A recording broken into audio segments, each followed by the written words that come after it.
We're back from our last break. Hello, everyone.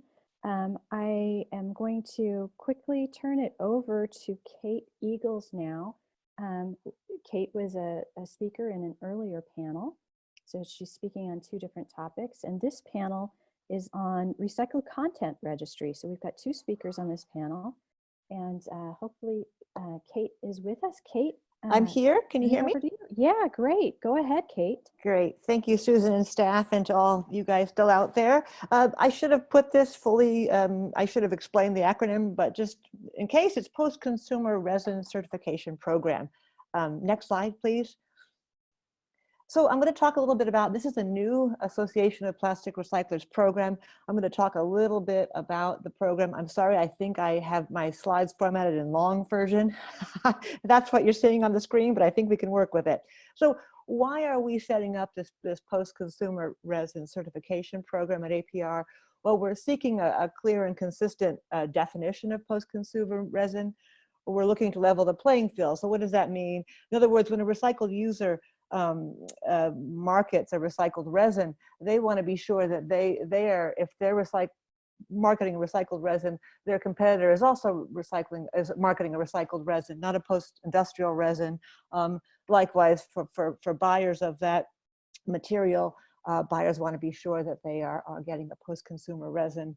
And we also want to just infuse some confidence and accessibility into the system as we look at PCR certification, as more folks look to incorporate post-consumer resins into their products. Next slide, please. So how is this going to work? So the APR, again, this is new, so questions are welcome after the fact if there's something we didn't explain or have not covered. But APR will not certify itself. The APR will not be a certifying body, but we will be looking to endorse third-party qualified companies to produce certifications.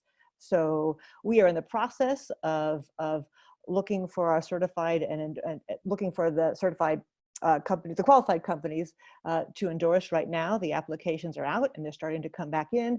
And so the applications will define PCR, will require certain kinds of documentation, will require a mass balance analysis, an annual recertification, an accreditation, things of that nature. Those are the kinds of things we're looking for as we look to qualify companies.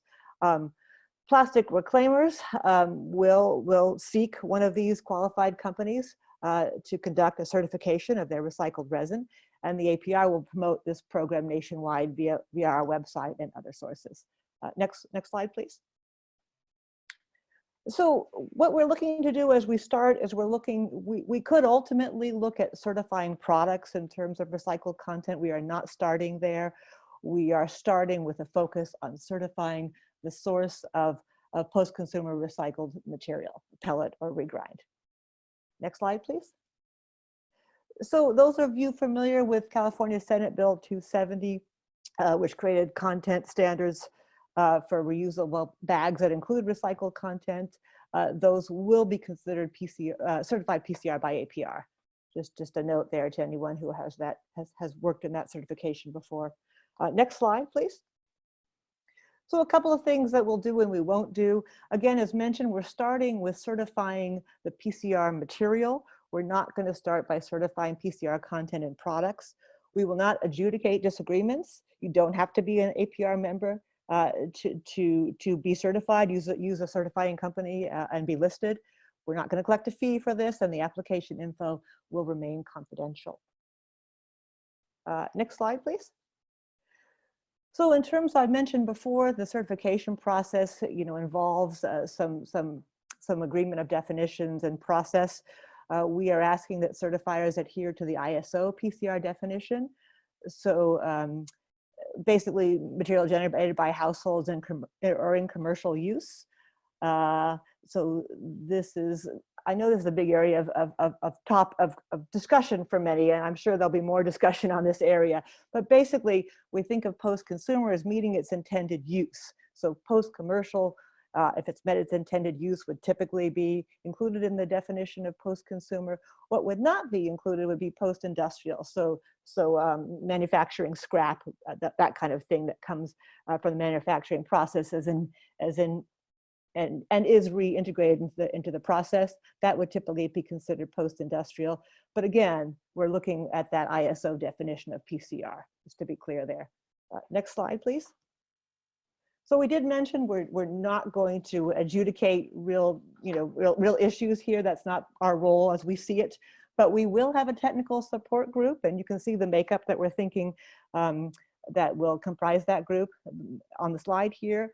And for any issues of concern, or if there are nuances that we haven't addressed completely enough, this group will look at those kinds of issues. Next slide, please. So where are we with this? As I mentioned, it's a new program. We're just getting it off the ground. It was launched at our plastic recycling conference in February in Nashville. We're in the process now of endorsing certifying companies. We have a few applications back already. We're looking to have at least 3 is our goal, so that folks who want to use an APR certified company have a choice of 3. The web page will start small and develop. We mentioned we're going to promote the companies that get certification. So this web page will initially have the certifying companies and will be developed as this program rolls out. And that's all part of promoting the program nationwide as it gets going. Next slide, please. So that's pretty much it in a nutshell. I have to give credit to my APR colleague, Liz Bedard. This is really a program that she's gotten off the ground, and so I have her contact information there and mine as well for any further questions as this develops. But please watch this space. We really should be having our initial description of the program and the beginning of our certifying companies listings as early as later this week. So it's very timely. That's it for me. Thanks, Susan. Kate, thank you. It's exciting to hear about this new program.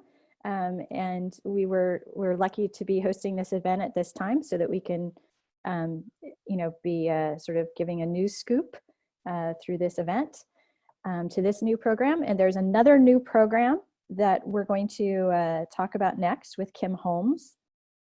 Kim is the owner and principal consultant of 4R Sustainability, a consulting firm dedicated to working with industry to advance recycling and sustainability goals. Kim works with clients to demonstrate innovative recovery solutions and develop sustainable communications and business development strategies, and she serves as a technical expert. Kim, I want to welcome you, and we'll move to your first slide.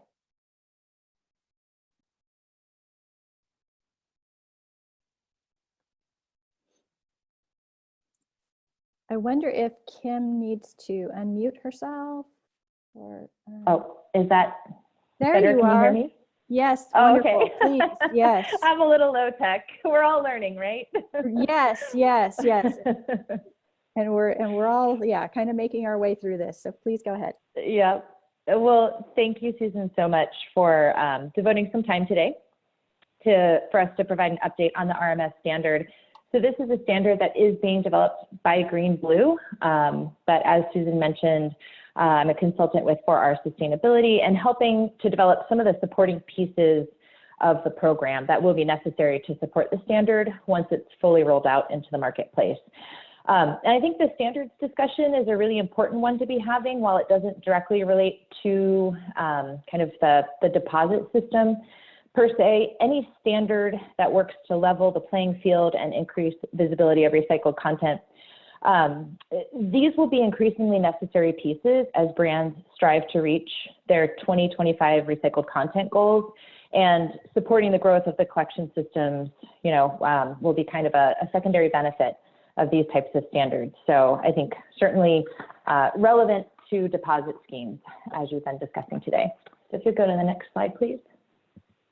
All right, so in the next 15 minutes, I'll give you a high-level overview of the RMS, which is the Recycled Materials Standard.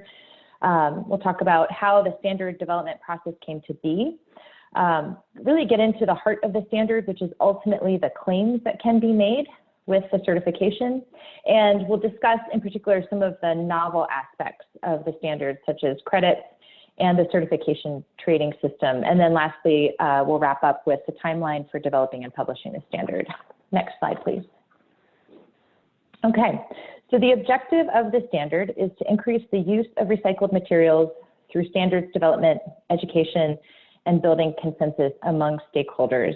So at a very high level, the RMS will allow the manufacturing industry to make verified claims of recycled content in products. And it's important to note that the RMS is a multi-material standard, so covering glass, plastic, paper, all the materials, and covers all types of products too, ranging from packaging to durable and non-durable goods. So we think the utility of the standard is quite far-reaching in manufacturing. Next slide, please. Okay, so the scope. The concept of the RMS was first introduced at the Sustainable Packaging Coalition Conference back in September 2018. And so after socializing the idea, by the following spring, there had been enough brand owner support for the concept for Green Blue to announce that they were going to be moving forward with the development. And that announcement was made at the 2019 spring event. And then about 6 months later, by their fall event, the advisory group had met for the first time, and the drafting process really began in earnest. And that drafting process is happening with NSF.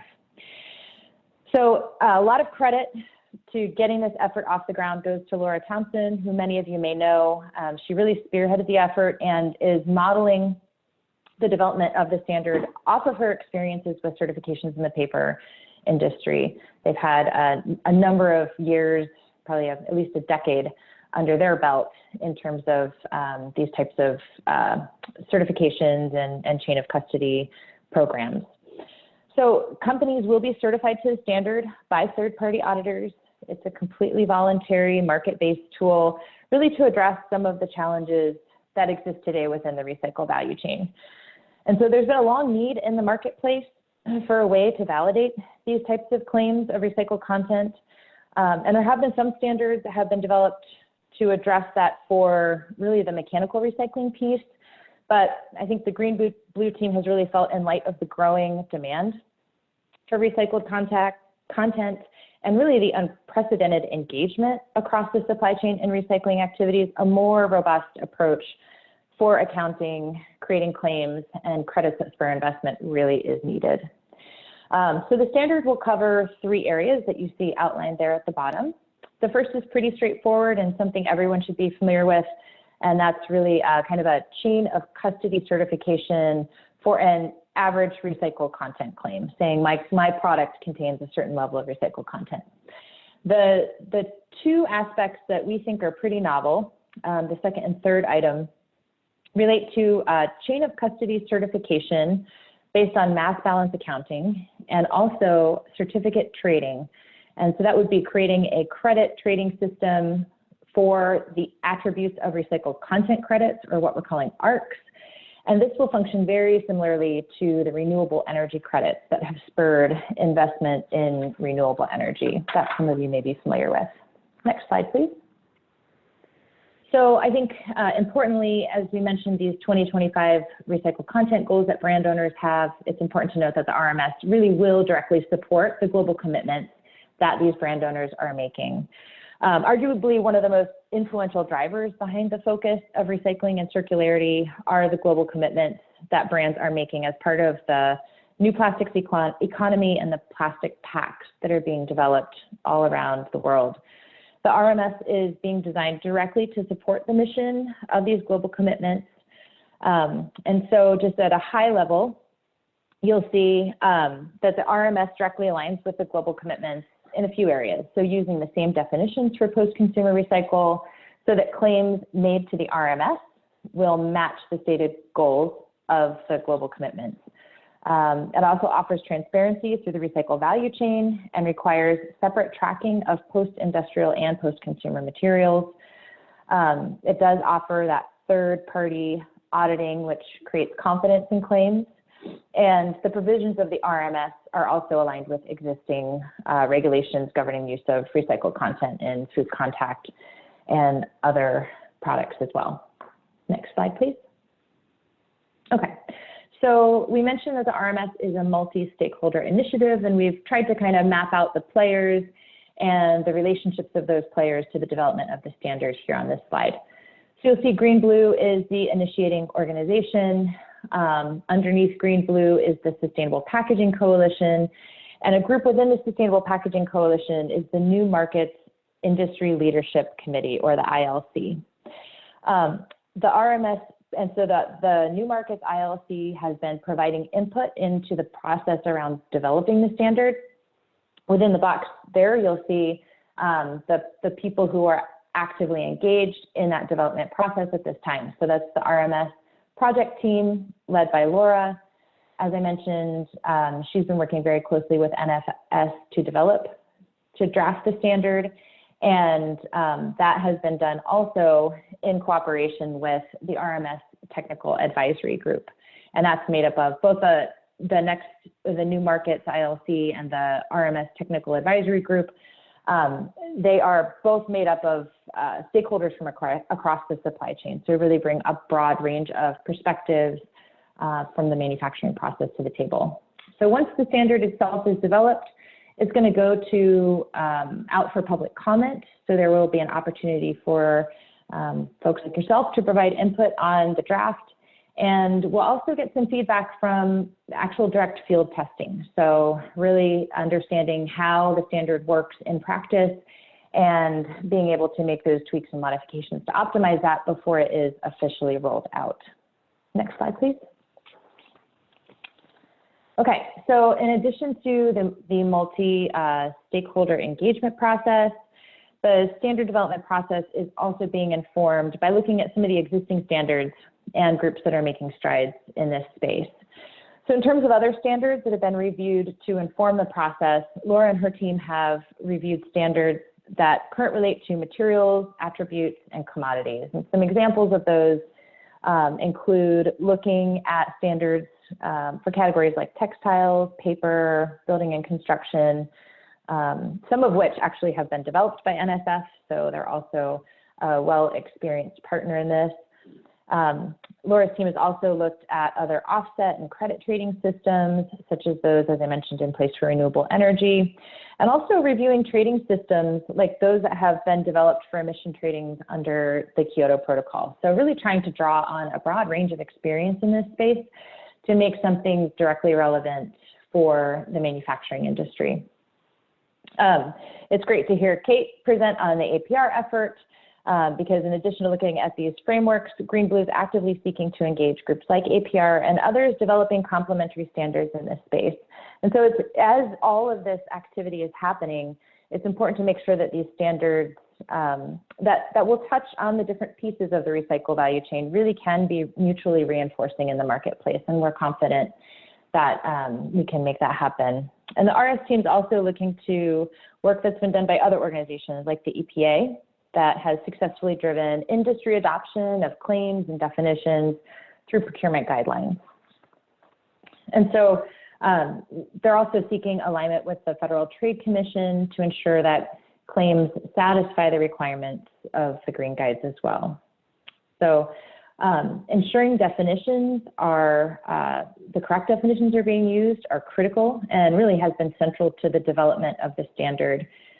Clear definitions for processing, the materials, the different players in the supply chain are being written for each material category, and a lot of detail is being paid to this. And working to develop examples for each of those definition categories so that these definitions can be consistently applied. On the point of definitions, one area of particular attention is going to be the need to develop a more clear definition around post-industrial materials. I think this is particularly true for plastics these days. And so the RMS team is actively seeking to engage other groups to get that work underway in a collaborative manner as well. So that just gives you kind of a sense of how the standards development process is all coming together through looking at other reference points and engaging other stakeholders. Next slide, please. As I mentioned and called out, there's a couple of two, we think, pretty unique aspects of the RMS. And as I mentioned, those are the mass balance claims and the voluntary trading systems. So these elements will really require some customer testing to ensure that A, consumers understand the claims that are being made, and that B, there's, these claims are in no way misrepresentative of the actions behind the claims. And I think, because these are kind of new practices and operations to be certifying to, this public engagement piece becomes particularly important. And so while the concept of mass balance itself is not entirely new, it's been used in other parts of the industry, it is kind of new in the context of this, looking at recycled content claims. And so it's important to note that groups like Ellen MacArthur Foundation have come out calling for the development of an approach like this. And if anyone's interested in learning more about that, I would encourage you to check out the report there that really goes into that was released by EMF. And so also, while the credit trading systems have been used in other industries, like the mass balance, it's kind of new being applied to this concept. So great care is being given to developing the pieces of the credit development and credit trading system to ensure it functions just as seamlessly and successfully as it has for other industries. Next slide, please. So just giving you an example here of what a chain of custody kind of certification system would look like, using plastics as an example. So plastics is going to be the first material that we build out kind of all of the modules for and have prepared for the rollout of the standard, and then we will prepare the modules, the chain of custody mapping, and all of that for the other materials as well. But starting with plastics, the RMS would require everyone from the broker through the recycle value chain and production supply chain to be certified to the standard. And certification for the initial material aggregator at this time is optional, but not necessary. So you'll see there that the point at which the materials are procured from the source, being either a MRF or a retailer, that's the point that the certification and the auditing needs to start taking place. And if everyone within the boundaries of that chain of custody system are in conformance and certified, a claim can be made on the final product itself. Next slide, please. Give you a couple of examples of what those claims could look like. So the first one on the left is, again, one of the pretty straightforward claims using the average percentage method. This one offers the example of if a product had 30% recycled plastic in it. Again, if you've got everyone within the boundary of the chain of certification in conformance, you can go ahead and put that claim on your product. For the mass balance allocation claim, this is going to be a claim that's used largely at the primary manufacturing point, and often a claim that will eventually get converted further down the supply chain into a percentage claim. And so at this point, we believe it will function very similar to how, again, the mass balance accounting and claims work in the paper industry. And just kind of a side note, because the RMS does cover both mechanical recycling as well as chemical recycling, we felt that having this mass balance allocation piece really was important for facilitating that chemical recycling piece within the standard. Next slide, please. Okay, so diving into the ARCs. So we'll go over kind of how the credit trading system will work here and what ARCs themselves are. So in terms of the credit trading system being developed, the ARCs will work, again, almost identical to how they've worked in the renewable energy sector. So the RECs in that system have been really instrumental in spurring investment in new renewable energy capacity and truly bringing it to scale across the US. And so that's really the goal of what we hope the ARCs can do for the recycling industry here as well. So the ARCs would be generated for post-consumer recycled materials, and these would be certified by a third party. Those credits can then be used to make a one-time claim that would be an environmental attribute claim. So certification of the ARCs ensures kind of three things, making sure that they are, part of this third-party audited process. First, that the ARCs are generated from new recycling capacity. And again, this is what helps incentivize new investment in new recycling capabilities and new capacity in the US and abroad. This standard has a global context. The ARC registries will also ensure that claims are valid and that they cannot be double counted. So once a claim, if the registry that's managing the credit, you notify them when you are claiming that credit, and then that credit is retired and out of the system. So that's why it becomes very important for there to be some third-party management and registries of these credits. And then lastly, conceivably there could be two markets for ARCs, a voluntary one for brands working to meet stated commitments, and eventually maybe even ARCs could be used to meet regulatory obligations under an extended producer responsibility type system. So for example, if brands are required to meet a certain recycling rate but can't due to, say, a limitation in the system, perhaps the ARCs could be purchased to address those recycling bottlenecks and pumping investment into the system to improve it so those higher recovery rates can be achieved. Next slide, please. Okay, so looking at how ARCs could look in practice. So again, using plastics as an example, an ARC would offset a company's virgin resin usage, particularly when a recycled option is not available. So let's say a company has to choose to use virgin plastic. They can purchase the ARCs from a recycler or another company trading their ARCs to offset their usage. So in this example, a company using 5,000 kgs of virgin plastic could claim they supported the recycling of the equivalent amount of recycled material. So in the end, the user is getting to make the claim, but they're paying a premium for the claim of the environmental attribute there. And if folks do have questions about that system, because I know it can sound a little bit complicated, Laura is available to answer questions, and I've got her contact info at the end. Also, if people have experience in this system and want to provide some feedback, now is a great time to do that as well. Next slide, please.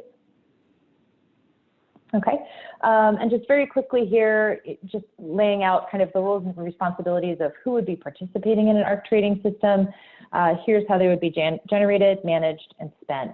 So an auditor would validate the ARCs being generated at the recycler and work with Green Blue to issue the certificates. The certificates are then tracked through registries, and if companies choose to sell those credits, those transactions are managed by an independent trading entity, okay? And so they are tracked and cataloged, and when the credits are used by the owner, the ARC purchaser can use them to make their environmental claims, and those parties could be brand owners, they could be converters, or maybe even entities like municipalities and schools that may be missing some of their own recycling targets. Next slide, please. Okay, so in addition to developing the standard itself, to sustain a standard, you really need a few other supporting pieces. And that's largely the work that I've been helping Laura and the team to develop so that they are fully prepared to roll this out into the marketplace once we have a published standard. So a couple of those ancillary pieces that we are working on developing is the standard housing entity.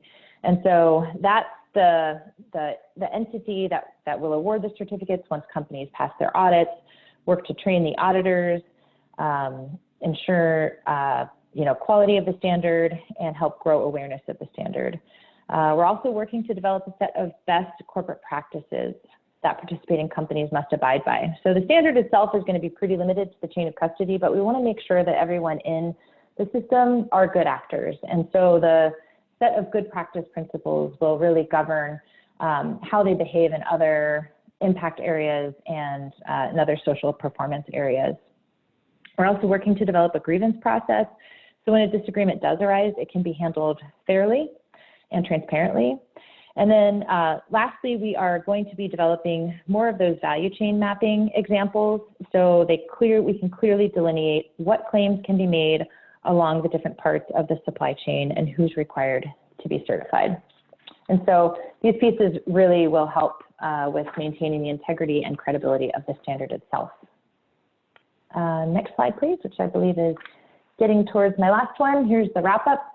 So what are the next steps for the standard?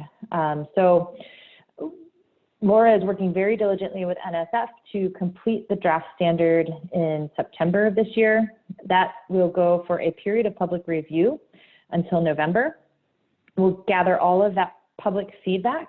And again, that coupled with some of the field testing that will be conducted between now and then, all of that information will be used to help further revise the standard, and we hope to publish a final standard in February of next year. And so we'll be working to build the auditing capacity as well at that time. So as I said, we are ready to hit the ground running.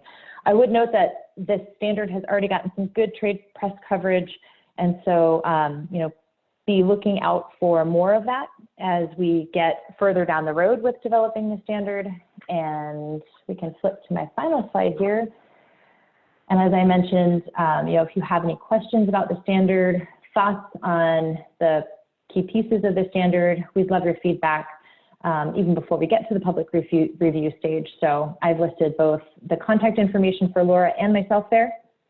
So feel free to reach out to one of us, and we'll be happy to address your question. And that is it for me. Thank you. Perfect. Thank you, Kim. Thank you to both of you, Kate and Kim.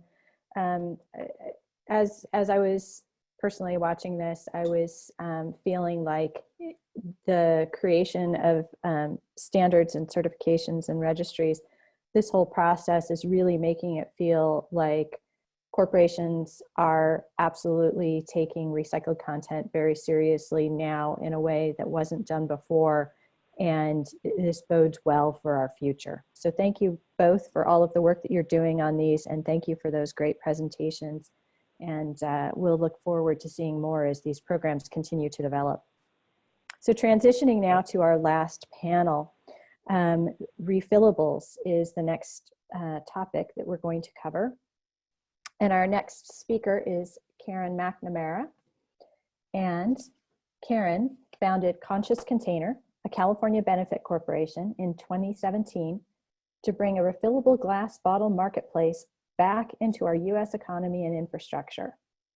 After over 20 years as a successful project and change management consultant, Karen was inspired by the circular economy solutions refillable bottles presented. As a bootstrapping startup, she set up proof of concept collection pilots in California and Nevada, which proved the demand and desire for this refillable glass bottle marketplace. Karen is now working strategically with large beverage producers, key industry stakeholders, policymakers, nonprofits, and waste haulers to scale this benefit for all sustainable refillable business model.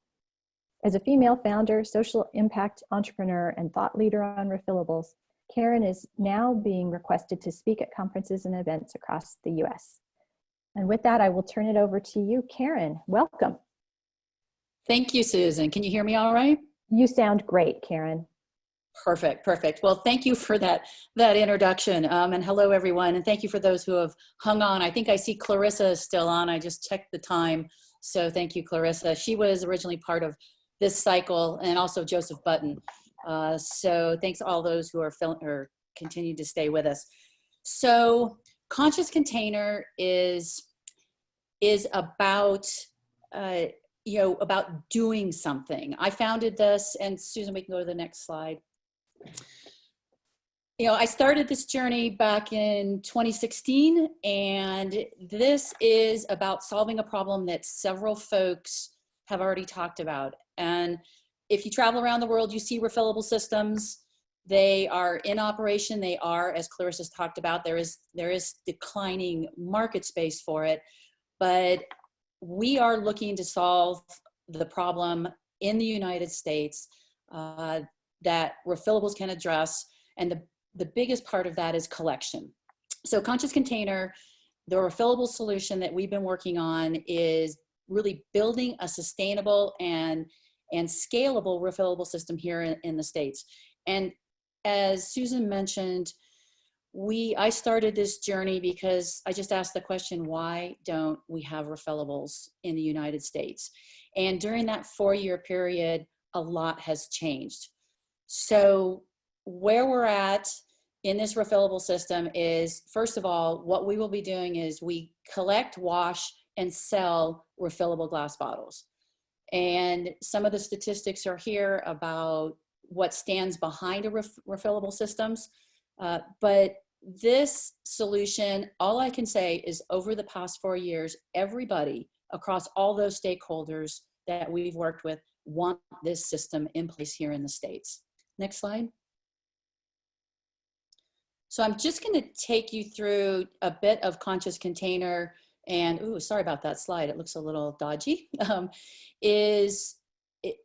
Over this time period, 2016, I started with just conducting feasibility research, looking at the different industries, you know, waste hauling and recycling, and the industries that had refillables or not. In 2017, I created a benefit corporation because one of the things that is what we're doing at Conscious Container is critical, but how we do business moving forward, I believe, is as important. So I founded Conscious Container as a benefit corporation. We are now a pending B Corp, because as we move forward, we have to shift that entire model. So in 2018, I conducted proof of concept pilots in Northern California, the Lake Tahoe region, and also in Northern Nevada. Those proof of concept pilots have been very successful. And I can talk a little bit more about what those were about. But one of the things that's been going on as Conscious Container has been looking at this refillable system is the partnerships across the board that we have been working with have been extremely helpful. Once again, I said, everybody has said yes along the way. And where we're at right now is, I have to say, I presented at the Sustainable Packaging Coalition last fall, and out of that event, the needle started to move.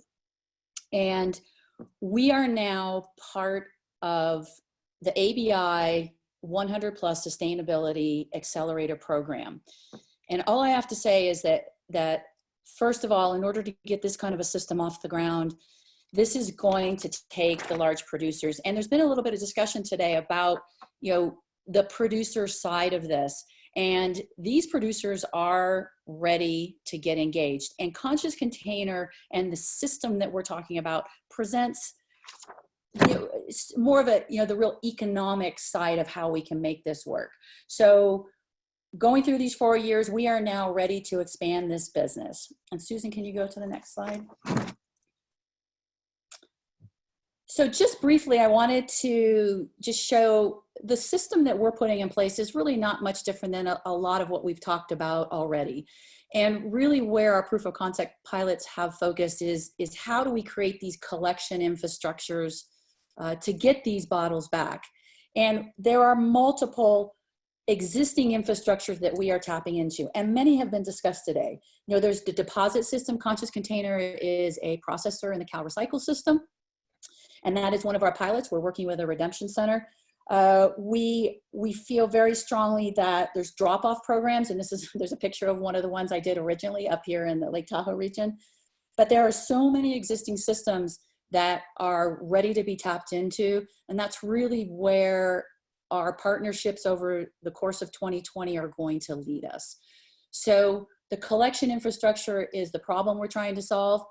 Producers want this across all the 3 categories that we've been talking with. Breweries, wineries, and non-alcoholic beverage producers are all want this system.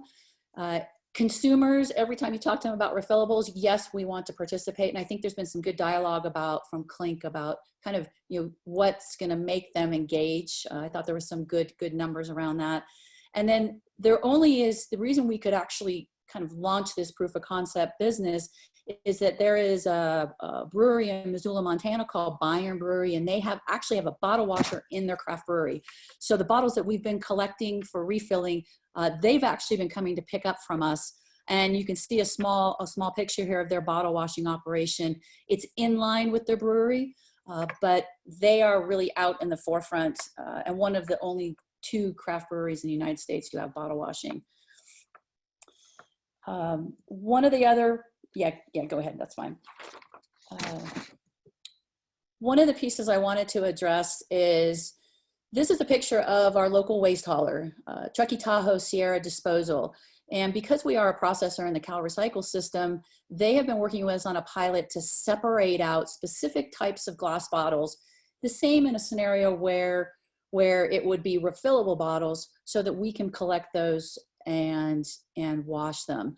And what I feel is, actually collection systems in and out of the deposit system are 2 opportunities, and Joseph will talk about that with, you know, the milk side of that, where they have their own closed loop system. I believe that that's one of the ways to do this. But also within the deposit system, we are going to be creating additional channels for collection to add to what is already out there. And it also, as we talked about, there's a really strong demand for clean cullet. Like Martin talked about, those 3 different colors, when you separate them out, and that's what they actually do up here at TTSD, you know, there is value. And we also feel that there's incentives are part of this program, and it's really incentives across the full value chain. So that we want to make sure that as we set this system up, working with all the strategic partners and the policymakers, that how do we create economically viable systems to get, in our case, refillable glass bottles back so that we can wash them.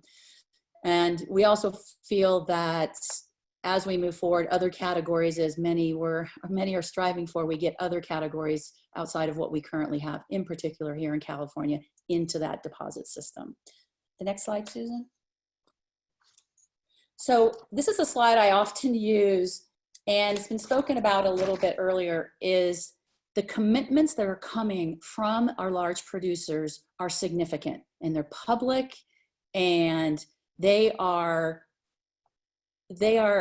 setting part of the new tone that we have in regards to really, you know, reusable, and recycling is also involved in this. And there's organizations like the Ellen MacArthur Foundation, who quite frankly are at the top of the food chain in regards to really driving this initiative and auditing and looking for transparency from these companies and reporting on them. Are you going, you know, as we talked about earlier, you know, there's a lot of commitments that have been made, but they have not been achieved. And like I said, we are working with AB InBev right now in their accelerator program to finalize a pilot with them. There are also other programs that we are in the process of moving forward with. You'll hear more about it in the press, but these companies have made huge commitments, and refillable, returnable bottles are part of that. Next slide. I just wanted to take a minute to talk about refillables and what Conscious Container has been doing. And it's been an amazing journey for me, quite frankly, in that this is a multifaceted solution, and we all know that. There's so many different pieces that we have to address and leverage as we go to move the needle on refillables and reusables.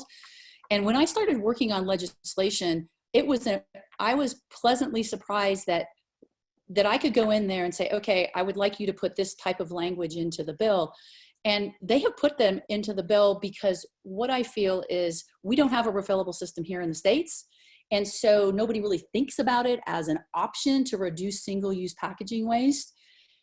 And so I've been working to put it out front. The 2 California bills, SB 54 and AB 1080, language for refillables is in that. I was also contributed to the Break Free from Plastics legislation. And I believe that, you know, everyone needs to be involved to work collaboratively, and we can make a difference, I believe.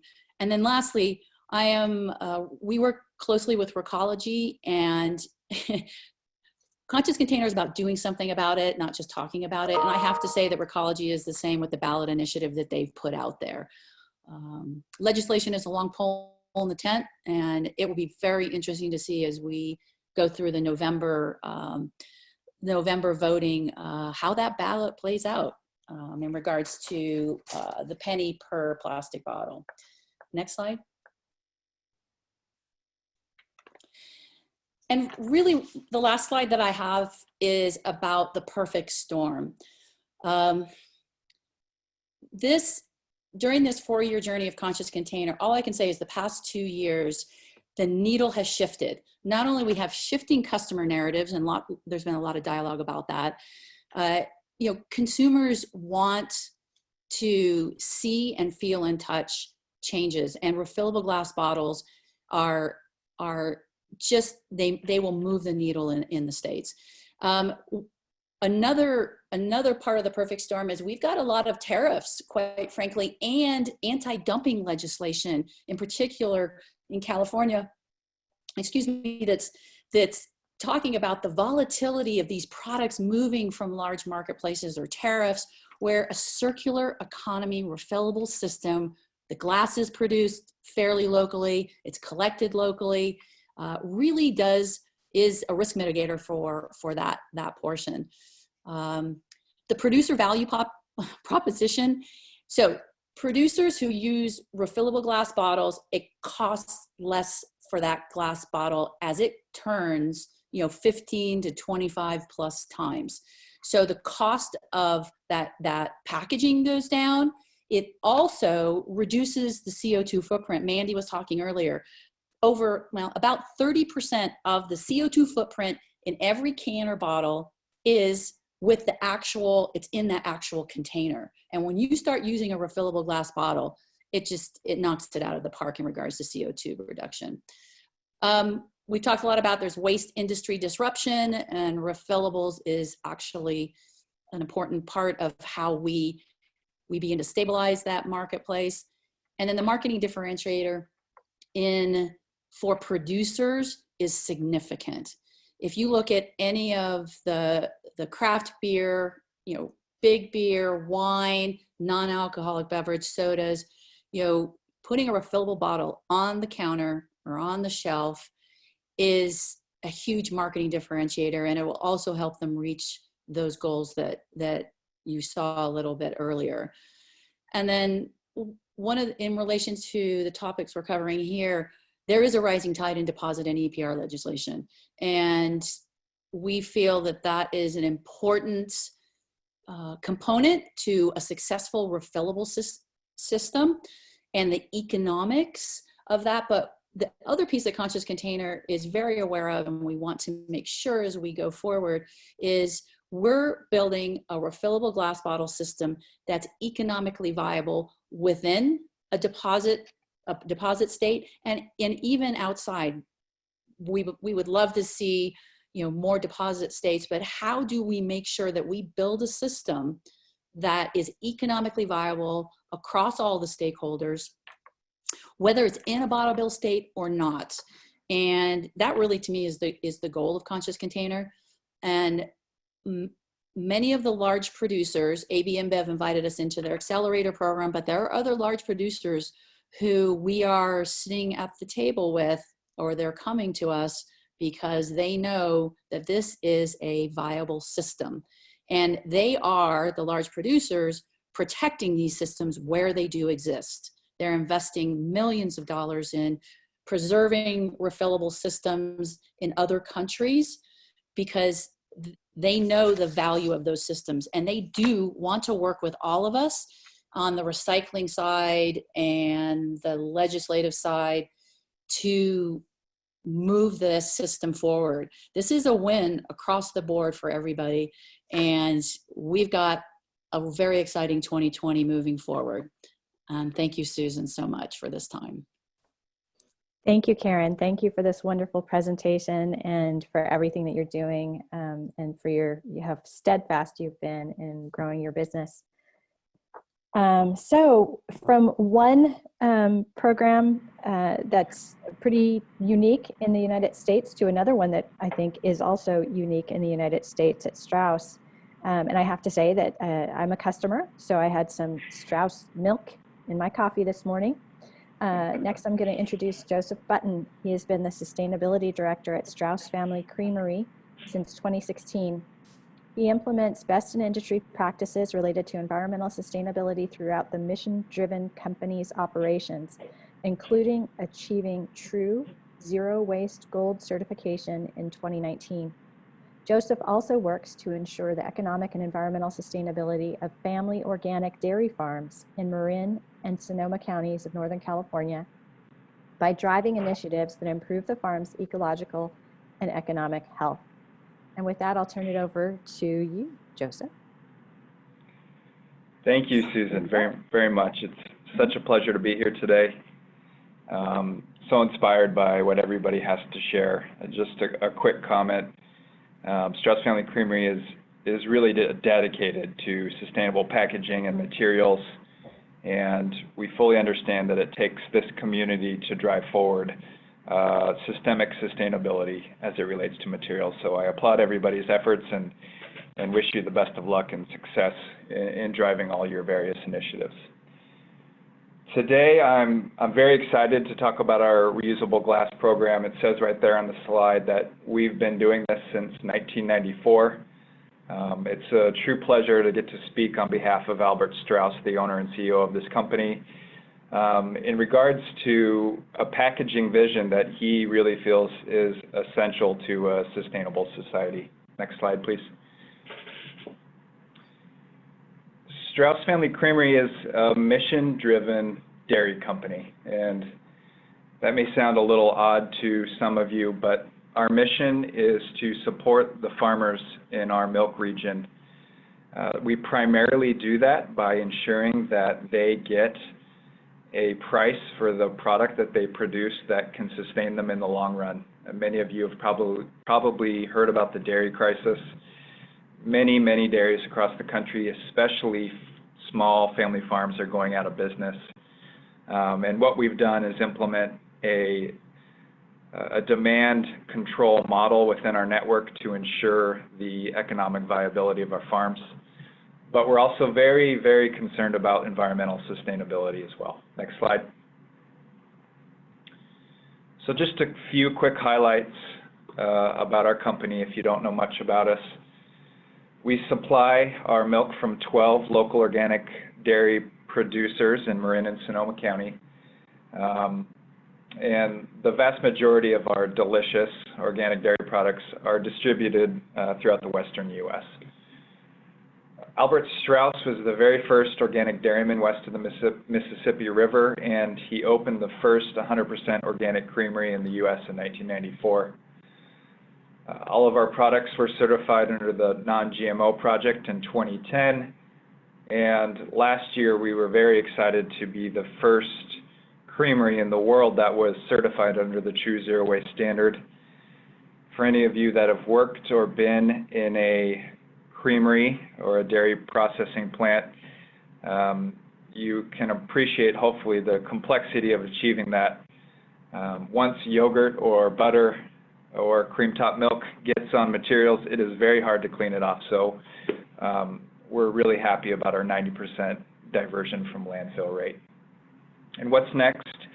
Like I said, we're very dedicated to ecological sustainability, and we look at climate change as the penultimate environmental issue of the day. And so we're working hard to create a replicable, climate-neutral dairy model by 2022 at our owner's farm, the Strauss Dairy Farm. And we're creating it in such a way that any other organic or pasture-based dairy could adopt the strategies and practices that we are implementing. Next slide. But today we're going to talk about our reusable glass bottle program. And there's a picture of our glass line and some of my colleagues inspecting the glass as it goes through the filler. Next slide, please. So just to start, I want to run you through the process of our glass bottles, just so you have some context for how this works. Our bottles are filled with milk at the packaging line you just saw, and then they're placed in refrigeration. All of our glass bottle milk is picked up by a distributor truck. Those bottles are trucked to the distributor's distribution centers, where they're then sent to retail. At retail, they're purchased by customers and eventually returned. That rate of return is a big question mark. For some people, it's a handful of days. And then I've heard stories of other people who love our bottles and have 10 to 20 on top of their refrigerator and are hoarding them. If that's any of you, please return them. We'd like them back so we can put them back in the loop. The bottles are held by the retailer for pickup until the distributor comes back. The bottles are held at the distribution center until they get about a truck's worth of volume, a trailer. And after that, they're returned to our warehouse where we process and sort them. We have 3 sizes, so we want to make sure we sort them right away and also account for the returns. And then those bottles are shipped to our production facility and stored or pre-cleaned if necessary. The bottles are cleaned and sanitized in our bottle washer and then instantly refilled with milk and placed in refrigeration again. Next slide. So here's a few quick facts and figures about our program. In 2019, we sold 4.25 million bottles of glass milk, around 2 million half gallons, and 1 million each of the quart and pint size. Next slide. Out of that 4.25 million, 3.21 returned to our warehouse at those varying rates. Next slide, please. So what we're looking at right now is a 75% average bottle return rate. And that's a number that has actually dipped over the last few years. While our half gallons and pints have remained steady at 85 and 68% return rates, our quarts have actually dipped around 15% over the last 3 years. And we're trying to discover why that's the case. If something has changed with quart buyers, we're not quite sure, but there's been a dip in that particular bottle rate, which has led to a 5% decrease in our average return rate. Next slide, please. If you look at our return rate by glass weight, we're right around 78%, or around 4.75 million pounds of glass returned and sorted through our facilities each year. Next slide. So what are we looking at? Between 3 and 6 average uses per bottle. The 3 is on the pint and the quart side, and the 6 on the half gallon side. Any given bottle has between 1 and 17 uses. We very often see some very old bottles still circulating through our process. We're really happy when we see them. But as the statistics show, 25% of the time, brand new bottles aren't returned. They're either recycled in market or the customers are holding onto them for other uses, which we've been told anecdotally does happen quite often. Next slide, please. When we're looking at some of the benefits of having a glass bottle reuse program, we think about avoided landfill.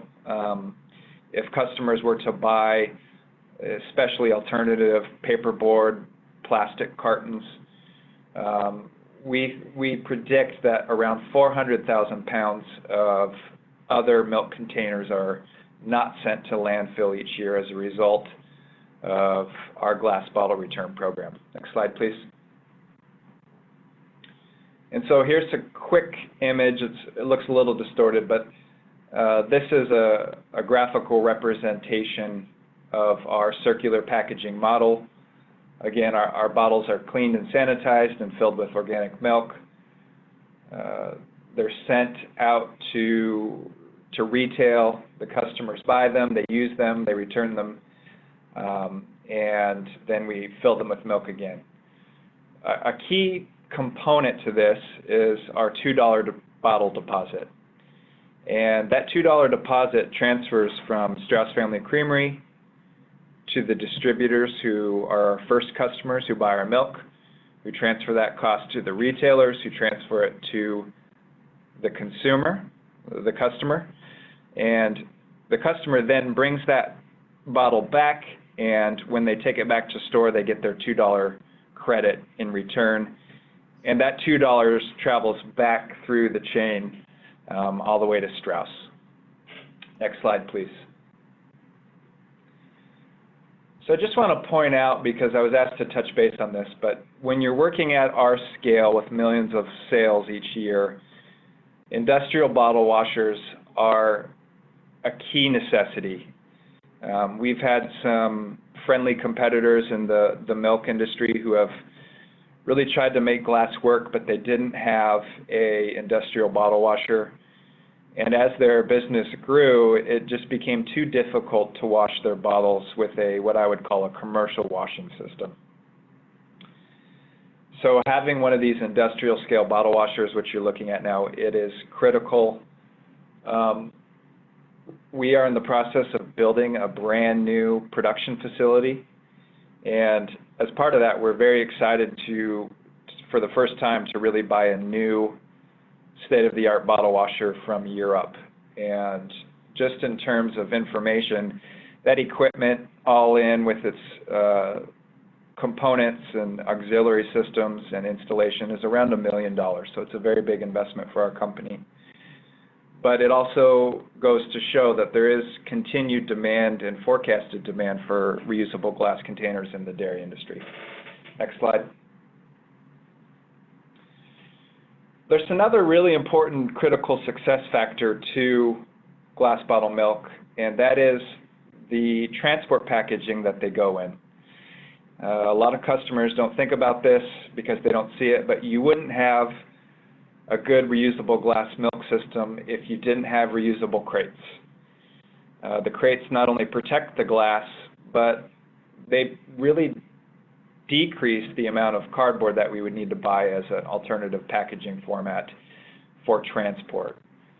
They also stay with the stores so that when retail gets them back in the grocery, they're able to fill our bottles into our crates. And it's kind of a mechanism that has worked within the distribution side of this process very well. And unsurprisingly, we have a 99% return rate on our crates, which is what I understand an industry best. In large part, that is due to the high crate deposit we put on those. So if we don't get our crates back, then the distributors owe us $10. And as you can imagine, that adds up quickly, which is why I think we see this 99% plus return rate. Next slide, please. Okay, a couple other primary success factors for why our glass bottle return program has had such great success. Again, the transferable deposits on bottles and crates is a key factor. I think without that, the program wouldn't work well. A bottle washer that really does work despite its age. Our current bottle washer is a 1940s German model, and it continues to pass the test of time and works very well. We have constant and overall good communication with our distributors. It's important for folks to realize that the glass bottle return program, it takes a team, and it takes constant communication between the end customer, the retailers, the grocery stores, and the distributors. Without that good communication from the start of the program, this wouldn't work well, and we have very good communication with everybody in the chain. In-store promotion and on-glass labeling for return, it's also very important. As we've seen higher sales over the last few years, I think one of the reasons that our quarts have dropped off is because new customers are unclear that this is a returnable bottle. So we're actually working on ramping up our education on point of sale to encourage customers to return their bottles. Meeting customer demand for reusable glass. As has been indicated thus far today, there's a lot of new and growing demand for reusable glass containers. A lot of people want to ditch plastic, and not only do they want to do that, but they want a reusable container. So we're really hitting a sweet spot at Strauss Family Creamery with our retail milk offerings in reusable glass. And then another key component is a good design and a strong glass that is really designed for reuse. If you've picked up our bottle, you can realize it's thicker and stronger and can last the test of time. Next slide. Here's some challenges to consider. Like I said, educating new customers on the program. It's a constant challenge, and we're continually trying to adapt and push that message out there so everybody understands that what they're purchasing from Strauss Family Creamery is a reusable packaging product. Getting timely returns from distribution centers. That can be a challenge, especially during heavy grocery seasons. We always have a delay in December and then a rush after the holidays of glass bottle returns in January and February, and that can be hard to manage. There's labor associated with handling the returns. So our warehouse staff who help get our goods and supplies into our manufacturing process, they also are sorting glass each day. So there's a definite labor component associated with a glass bottle return program. Bottle washer maintenance is key. You always want to make sure that your key point of equipment is constantly working well and is primed for the job. And then, like I noted earlier, cost of new bottling equipment is very expensive. It's a high capital cost, but it's a worthwhile investment as we look towards the future and see an increasing demand for glass bottle reuse in the marketplace. Next slide. Okay, that's it. I hope you enjoyed our quick case study. Anybody who's interested in this program can reach out to me directly at any time. I am an advocate for reusable programs and available to help push the envelope on this topic. Thanks for listening today. Joseph, thank you so much. We really appreciate the presentation, and we really appreciate what you're doing there. And I assure you, I am not one of those people who's keeping all the bottles at home. I return them every week. Thank you, Susan. Yeah, no problem. So it's time to close up this day. It's been a long day, not your typical webinar. It's a conference presented online, a one-day conference. And I will say that for me, despite not having all of us in the same room, I felt a real sense of community with all of you. And we received some comments online during the course of the day today, and other people were saying they had that same sense. So I'm glad that we can all be working together in the same community toward common goals. Let's see, our members have made this possible, especially our sponsors and business partners, and especially Refold. They gave an extra contribution to make this day possible, and we really, really appreciate that, and we couldn't have done it without them. Thank you to all of our speakers for participating and all of the work you put into your presentations. We all learned so much from all of you today. Thank you to Bonnie and Karen and Jason here at CRI. The team worked extra hard this week. And you know, if you put all of the ideas from all of today's presentations together, it really creates a vision of a circular economy that is possible and will help us thrive. In closing, don't hesitate to reach out to us to follow up. And also, if you're interested in becoming a CRI member, that information is on the website, I assure you, and it's not super hard to find. And with that, we will close today's CRI webinar. Stay safe, everybody. Goodbye.